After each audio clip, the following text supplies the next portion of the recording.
So I want to just do a video about why I chose the particular builder I did. I kind of already mentioned a little bit in the last video of why I wanted to do modular in the first place.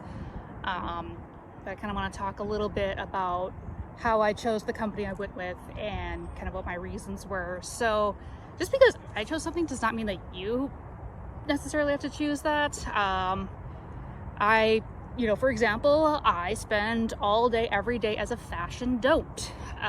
Just very proudly breaking all the rules because I don't care enough to follow them. So just because this is the choice I made does not mean it's the choice for everybody. But I'm gonna go through and kind of explain like what my process was, why I came to the conclusions I did, and then kind of the things that were important to me in making that decision, so then people can kind of judge for themselves if that's kind of a similar decision that they want to make. So the things that were really important to me when I was looking for a modular house builder were, I wanted first, the house needed to be small. I really wanted to stay within 900 to 1500 square feet for the finished floor, at least initially. I wasn't quite sure in the beginning if I wanted to have more room to expand potentially in a basement or something else, but I knew definitely the finished square flooring, I wanted it to be between 900 and 1500 square feet. So that eliminated quite a few companies off the bat because they either didn't have anything in that size, or it felt like they just kind of took a big floor plan and just kind of compressed it. It didn't feel like the floor plan was designed with the space in mind. And again, it was kind of, kind of a gut, like I would look at the floor plan and I would just be like, no. And then the next thing was I wanted to have the ability to do customization without having to customize to the extreme. So, having kind of a base floor plan that I liked, but that I could still kind of tweak to my needs was also very important to me. And so that also kind of eliminated a few companies because they either didn't allow for customizations or they charged a pretty hefty fee for you to customize. So, and then there were others that were just frankly out of my budget. They would say that the finished square foot price would be somewhere between, $250 and $350 per square foot. And it was out of my budget. So I ended up coming across the Mighty Small Homes website while I was searching, and I really, at first, first the thing that caught my attention was I really liked their philosophy in that they try to build really small, they focus on small, efficient homes, but that are also very well designed. So here's the Mighty Small Homes website. You can see there's various house plans and house types. There's the SIPs coming together. So we'll start with the modern. And the thing that was also helpful for me is you can see by the different sizes, they have different floor plans and different pricings, which kind of gives you a ballpark of, okay, this is what it could look like, and here's about the price. Here's the contemporary, it's another design they have. And different size, different layout, different prices. We've got the ranch, which is kind of a style of house that I see quite a bit, kind of with the peak roof, and you got them under construction. You can see what the process is, or at least kind of what pieces of it look like. Another thing that was helpful for me was seeing these finished builds, because it actually shows you that it's a real house. I was able to cyberstalk the cottage house and find the actual address, which also helped me go, oh, it's a house that can be sold like any other house on the market. Various houses in various stages of completion. And again, just kind of it just gave me a good idea of like what the process looks like as you're building the house kind of from the ground up. So after perusing the Mighty Small Homes website, I reached out to the owner, Damien, and he was incredibly patient and answered all of my questions, no matter how simple or silly, and was willing to kind of just drop a whole bunch of different floor plans for me, but while I was figuring out what exactly it is that I wanted and kind of which house design I wanted, what I wanted the layout to be, and he just was willing to kind of entertain all of my oddities. So what I ended up going with was the contemporary design, and that's the one that has the row of windows at the top peak of the house. And I chose that because I really wanted to emphasize natural light, especially since COVID hit. Luckily my job was one of those that could transition to work from home, and that first winter working from home I noticed a big difference in my mental health, because instead of being in a windowless cubicle farm where I was driving to and from work in the dark for weeks and months during the coldest time of the year, I actually had plenty of natural sunlight during the day.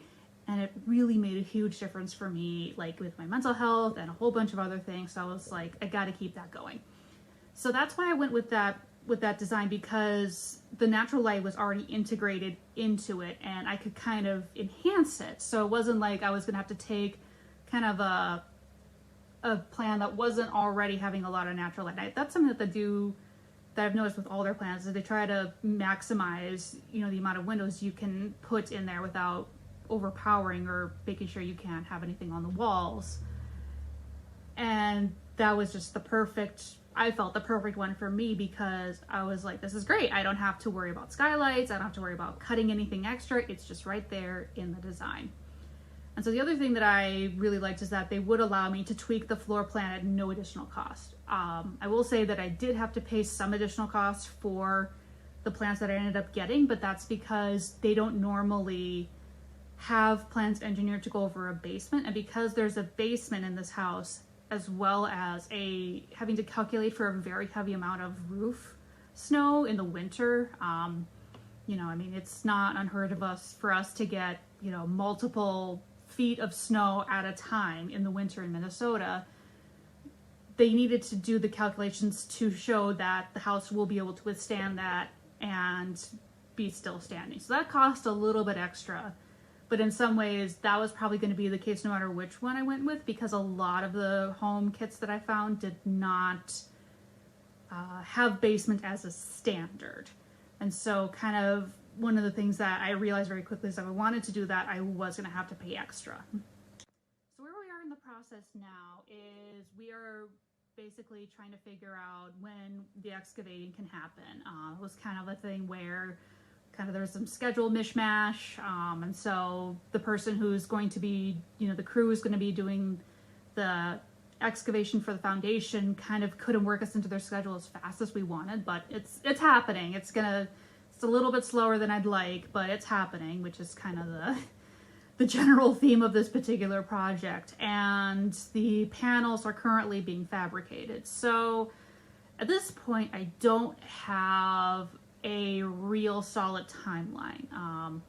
Just that probably the foundation's going to be dug out sometime within the next week, and then once we know when that's going to happen, then we can start to figure out when we were going to be able to have the blocks for the foundation there, which will help us learn, figure out when we can put like the insulation of the weatherproofing in, which will help us figure out. So it's just kind of one of those things where it's like you need to do step A and then step B, step C. So kind of once this first step is at least on the calendar, then we can start getting all the other steps kind of, a window of like around this time, we're going to need this people to come in. So as much as I would like to say that I have everything planned out until, the final finishing day, at this time I don't. I'm really hoping that I can kind of get that estimate, or at least a general plan, sometime within the next week. But we'll see. I've kind of the theme of this particular project has been me being like, oh, this should be all done and dusted and everything sorted within this amount of time, and then it just doesn't happen. I mean, as an example, the permit was supposed to take 4 to 6 weeks for us to be issued, and because of a whole series of events that is probably worthy of a video in its own because it is so insane, it ended up taking 10, almost 11 weeks to get the permits. So, it's just kind of a reality that I've been forced to accept, is that nothing happens anywhere near as fast as I want it to, which I've just kind of had to kind of begrudgingly accept and try not to, get too upset over it, because getting upset solves absolutely nothing. So as much as I wish that me yelling and throwing, all kinds of, tantrums at various people would do something, it doesn't. And that's another thing that has definitely been a whole journey through this process, is kind of trying to figure out what the difference is between someone is working on something but it's just taking a long time, versus someone who's kind of just leading me on for reasons that I can't quite figure out. So that's something that I'll definitely go into a lot more once the house is finished. So just kind of wanted to give a little bit more background and update, and then hopefully I'll have more concrete timelines and stuff that's going to be happening soon, kind of as, my contractor's very good about, as soon as he knows something, he lets me know. So hopefully we can kind of, get the dirt moving and get going soon.